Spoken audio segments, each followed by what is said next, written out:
Now, Parliament is in recess, and you could argue that the most important political events of the week have played out on the streets of London and other major cities. Environmental protesters have been blocking traffic, gluing themselves to trains, and generally causing disruption for 4 days. Well, let's go to Waterloo Bridge now, where we can speak to one of the movement's co-founders, Dr. Gail Bradbrook. Dr. Bradbrook, I mean, what beats me about this is I can understand your climate change concerns. I can't see where this connects to disrupting the lives of ordinary people. I just encourage you to get the history books out, Adam, because you've got the vote. I've got the vote because people did these kinds of tactics in the past. So we've been accused of causing economic damage to Oxford Circus, for example. The suffragettes went along Oxford Circus and smashed every single window, and that's how come... Hang on, wait a minute. Let's just stop this. The suffragettes had a clear aim, and the clear aim was to get the vote, which is a way of expressing yourself politically. You are just expressing an opinion about climate change, which you're forcing on everybody else. It's not the same thing. You're not campaigning for something specific. We've got three very clear demands, my love. We're asking for the government to tell the truth and other institutions about the dire emergency that we're in. And that includes things like that this civilization could collapse, and that scientific papers say things like there's a 1 in 20 chance of human extinction in my children's lifetime. That is more serious than anything humanity has ever faced. But those issues are out in the public domain already. All you're saying is you're right and everybody else is wrong. And for example, we've got the whole question of cutting carbon. Now, there is an international agreement to cut carbon by 2050. You want to do it 25 years earlier. But that's a political argument. It's not a justification for inconveniencing everybody else. The carbon targets by this government have not been met, and they're entirely inadequate. The carbon in this country is only being cut by 0.4% annually, so we're asking for something much more dramatic. The IPCC said there are 12 years to turn this around.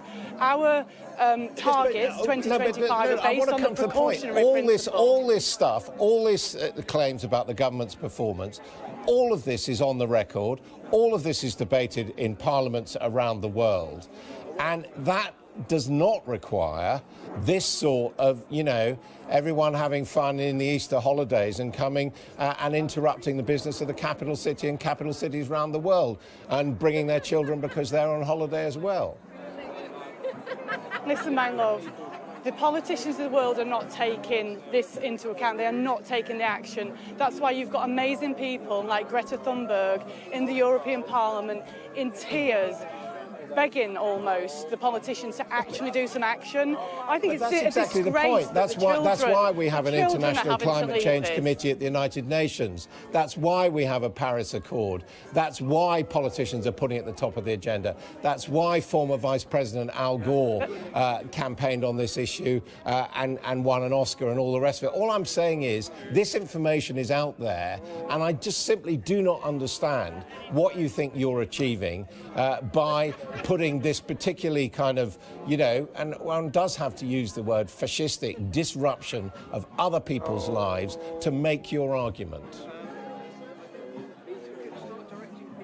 I'm sorry, I'm really not okay with you calling us fascists. I don't know what that's about, but that's up to you. Do you think the children are fascists when they're going on school strike? This current government has not even got a paper yet based on the Paris Accord. The targets that are there are not based on the Paris Accord. It was in 2015, 4 years ago. I believe they're about to do a paper in May. That's great. We know that social change doesn't happen unless people get on the streets and make their demands.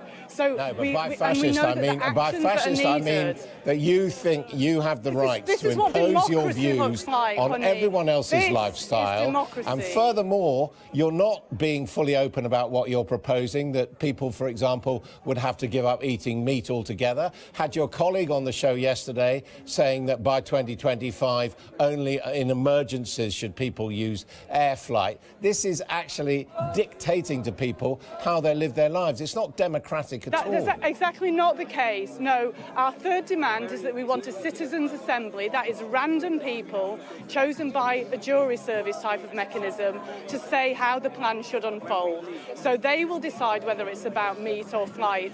The point is, it is going to be difficult, but the British people, we're amazing. We need to come together. We have to be clear on how bad this situation is, and we pull together in times of war. We will rise up and we'll deal with this situation because we love our children and we know that we've got to do something massive. And the politicians actually behind the scenes, including this current government, are telling us that they need a social movement like ours to give them the social permission to do the necessary. They haven't been telling the truth. We're telling the truth. We need people to focus on this emergency and we need really big action. Let's be clear about this. You're saying that government politicians are saying, yes, we need you to come to London and glue yourself to Jeremy Corbyn's front door, or to disrupt the Docklands Right Railway, or block Westminster Bridge. You've actually got government ministers, have you, telling you that's what they want? I'm giving you anecdotal evidence. I won't be able to prove that to you, but I've met a couple of people who've talked to Theresa May's advisors, and they have said they do know how bad it is, and actually they need you guys to help.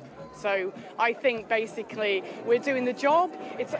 We're in a disease system at the minute. You can see this almost like an inflammatory response. We have to do this piece. We will get off the streets as soon as we can, but we've got 3 clear demands and the government needs to come and talk to us. But you've achieved nothing, because your demands are simply a statement of where the argument is on climate change. What you're achieving is those scenes we're seeing behind you, as I say, of disrupting ordinary people and alienating ordinary people. Opinion poll today, for example, shows that, yes, a third of people have sympathies with you. A majority, over 50%, disapprove of the way you're behaving. So you're alienating people from your very cause. We'll be releasing our own public survey that we did through an independent source. We've got different data than you have, but wait for that to come. I don't see how you can say we're achieving nothing. We've got the world's media looking at us. We're having this conversation that needs to be had. It's a really difficult conversation, right? When you're we're in a 6th mass species extinction event. The dinosaurs was the one before. The Permian mass extinction, when 97% of all life died. This terrible situation, I don't think using scientific jargon without a basis of evidence really helps the debate. But thank you for joining us. Well, one of the people hoping to be a candidate in these European elections is